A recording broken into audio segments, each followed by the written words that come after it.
అందరికీ నమస్కారం. హరిప్రియ భక్తి ఛానల్ కి స్వాగతం. గురుగారు నమస్కారం. గురుగారు నమస్కారం. నవరాత్రుల విశిష్టత గురించి, అలాగే నవరాత్రుల్లో ఏ ఏ రోజు ఏ అలంకారంలో అమ్మవారిని పూజించుకుంటారు అనేది చాలా చక్కగా వివరిస్తూ ఉన్నారు అన్ని వీడియోస్లో కూడా. మరి ఈ రోజు అమ్మవారిని 5వ రోజు అలంకారంలో ఏ విధంగా మనము పూజించుకోబోతున్నాము, అలాగే విశేషంగా అమ్మవారిని ఏ విధంగా ఈరోజు మంత్రోచ్చారణ కావచ్చు, పూజా విధానం కావచ్చు, ఏ విధంగా పూజించుకుంటారో తెలియజేయండి. తప్పకుండా. ముందుగా శ్రీ మహాగణపతి దేవతభ్య నమః. చూసే వీక్షణలకు నమస్కారం. అందరికీ మంచి జరగాలి. దేవి శరణ నవరాత్రి శుభాకాంక్షలు. అమ్మవారు 5వ రోజున చెప్పే అవసరమే లేదు.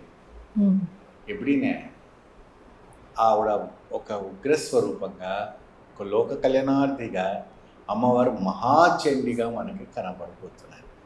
దాన్ని చండీ ఉపాసన చేస్తూ ఉంటారు.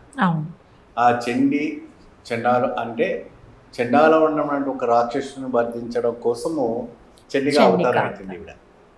ఏమండి, ఏదైనా కూడా పురాణాల ఇతిహాసాలు, దేవి పురాణం కానీ భగవతి ఒక అమ్మవారి పురాణాలు చూసుకునేటప్పటికీ చాలా వరకు కూడాను రాక్షసులు కోరే విధానమైనటువంటి అవతారం ఎత్తుతుంది అమ్మవారు. వారు ఒక చేసేవంటి సాధన. ఎందుకంటే రాక్షసులకు ఏంటంటే రేపు ఎక్కడ చనిపోతాము, ఎప్పుడు ఎక్కడ పోతాము, ఏ ఒక్క మృగాలు మనం సంపరిస్తుందో, ఏ విధానమైనటువంటి ప్రభావంలో పోతుందని చెప్పేసి వాళ్ళు ముందుగానే ఘోర తపస్సు చేసి బ్రహ్మను, విష్ణు, మహేశ్వరులను, అమ్మవార్లను తెప్పించుకొని వాళ్ళ వరాలను కోరుకుంటారు.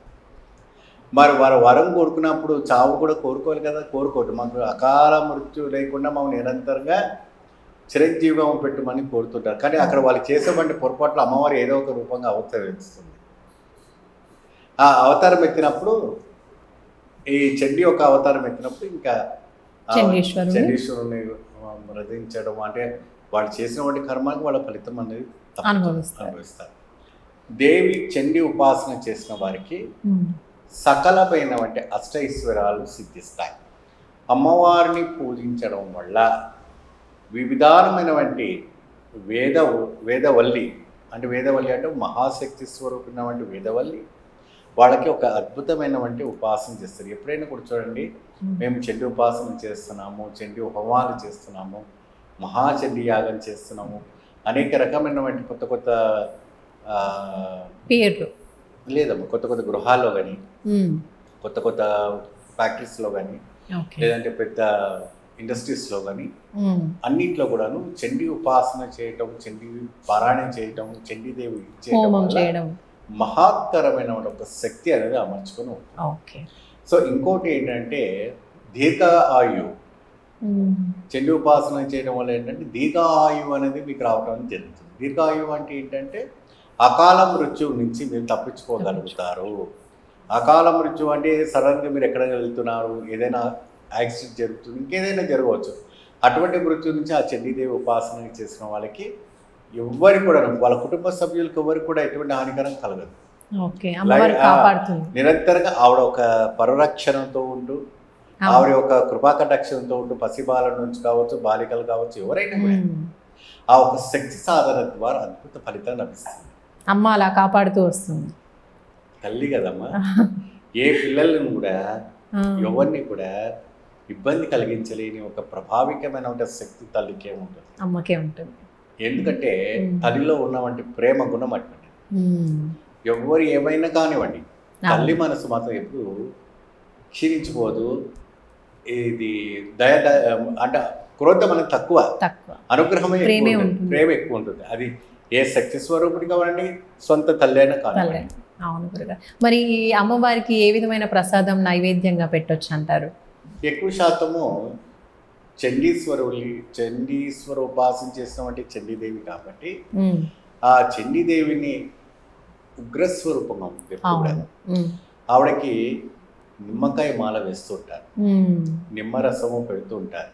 ఏమండి, కుష్మాండము బలి. కుష్మాండం ఏంటంటే గుమ్మడికాయ. ఆ కుష్మాండాన్ని బలిస్తూ ఉంటారు. బలి అంటే అక్కడ కోసి అక్కడ నివేదన పెట్టారు. తర్వాత అమ్మవారికి సంబంధించినటువంటి నివేదన టప్పటికి మనకి పదార్థాల్లో అనేక రకమైనటువంటి పదార్థాలు రావడం అనేది జరుగుతుంది. ఏంటి పదార్థము అంటే అమ్మవారికి పదార్థం ముందుగా ఏం పెడతారంటే వడపప్పు పానకం. ఓకే, ఆవిడ ఉగ్రంగా ఉంటుంది కాబట్టి ఆ వడపప్పు పానకం పెట్టిన తర్వాత అమ్మవారికి ఏం చేస్తారంటే నిమ్మపండుతో తయారు చేసినటువంటి పదార్థం పులిహోర, అదే నిమ్మరసము అన్నం అంటారు కదమ్మా, అటువంటి నైవేద్యం పెడుతుంటారు. ఇంకా కొంతమంది ఏం చేస్తారంటే వారికి తోచినవంటి కూడా పండ్లు పలహారాలు కూడా అమ్మవారికి పెట్టడం జరుగుతుంది. ఆవిడకి ఎక్కువ శాతము కూడాను ఒక శాంతంగా ఉండేటట్టుగా ప్రయత్నం చేస్తారు, ఎందుకు ఉగ్రంగా ఉంటుంది కాబట్టి. ఆ చండీ ఉపాసన చేసిన, చండీ సాధన చేసిన, ఇంకేదైనా చేసినప్పుడు కూడా అమ్మవారికి నివేదన చేసే సమయంలో చాలా జాగ్రత్తగా నివేదన చేస్తే మీ కుటుంబంలో కూడా మంచి సాధన. ఈరోజు ప్రత్యేకంగా మీ సమస్యలకి, మీ యొక్క కష్టాలకి, అనేక రకమైన సమస్యల నుంచి కూడా పరిష్కారం జరగాలంటే చండీ అమ్మవారు ఉపాసన చేసేవంటి ఒక మూలమంత్రాన్ని ఇవ్వటం, మీకు ఆ ఒక మూలమంత్రాన్ని జపిస్తే సకల ఐశ్వర్యం లభ్యమవుతుంది. ఓకే, ఆ మూలమంత్రం మరి ఎవరికి ఫోన్ చేసిన వాళ్ళకి తెలియజేస్తారా? తప్పకుండా చేస్తాం. ఓకే, సో చూస్తున్నారు కదండి, మహాచండీ అమ్మవారిని నవరాత్రుల్లో ఏ విధంగా పూజించుకోవాలి, ప్రత్యేకంగా ఎక్కువగా బాధలతో ఉన్నాము, ఇబ్బందులు పడుతున్నాము అన్నవాళ్ళు అమ్మవారి చండీ ఉపాసన చేసుకోవాలి అనుకున్న వాళ్ళకి మీ జాతకపరంగా మీ నక్షత్రాన్ని బట్టి, మీ రాశిని బట్టి గురుగారు మీకు మంత్రోపదేశం కూడా చేస్తానంటున్నారు. కాబట్టి మీకు సమస్య ఉంటే తప్పకుండా గురుగారిని సంప్రదించండి, చక్కగా ఉపాసన చేసుకొని సమస్యని నివృత్తి చేసుకోండి. మరొక మంచి వీడియోతో మళ్ళీ కలుసుకుందాం. నమస్కారం.